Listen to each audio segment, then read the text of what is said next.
Hey everybody, this is Andrew with mobileburn, and I'm looking at the new LG G3, just announced a few moments ago. Now I'm holding the international model, so there are a couple of things I want you to disregard from the beginning. You can ignore this little antenna here unless you live in Asia, because when this comes to the West and the US and Europe, that won't be present. But otherwise, this is the same phone that you will see. And in terms of the body of it, it's a little awkward because they say it's metallic skin, but what they really mean is just a film on top. This isn't actually metal.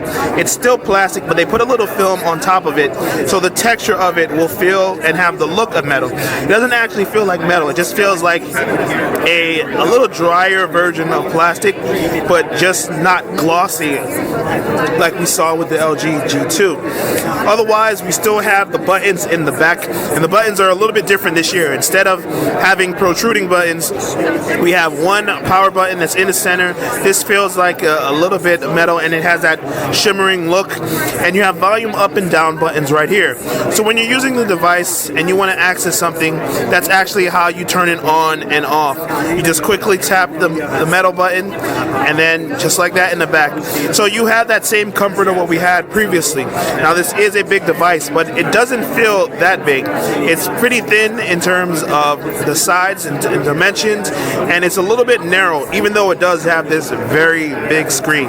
It's a 5.5-inch display, and that display is Quad HD. Now, we've been saying for months, Quad HD might be a little bit of an overkill, and first impressions, I'm still having that feeling right now.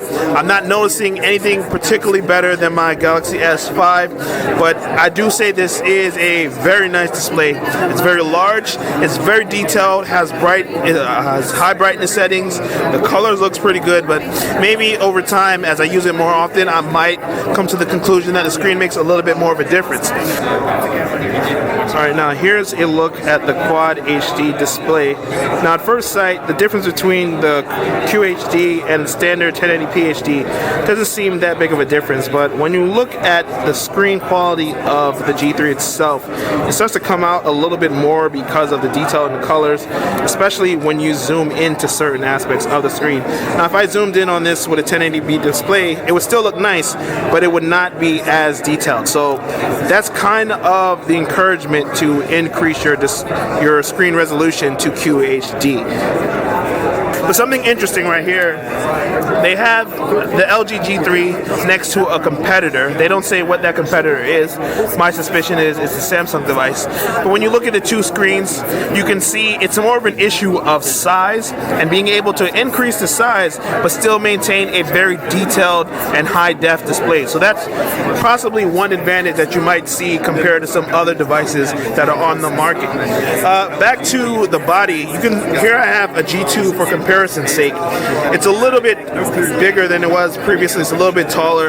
Again, you can see the button differences, but the biggest difference between the two is going to be the change in the texture. They put this film on here, so it's not actually metal, so you don't get that high quality, amazing premium feeling, but it does still feel very nice, mainly because it doesn't have that swarmy texture that you had on the G2. This new texture has the appearance of metal. It has that brushed look, and it's also fingerprint resistant. I've been touching it a lot. This is a demo unit. Several other people have used it, and I don't see a single trace of a fingerprint on it. At the top, they have what they call like this floating arc. It's pretty nice. You can see the outside frame looks very good, and it does look premium.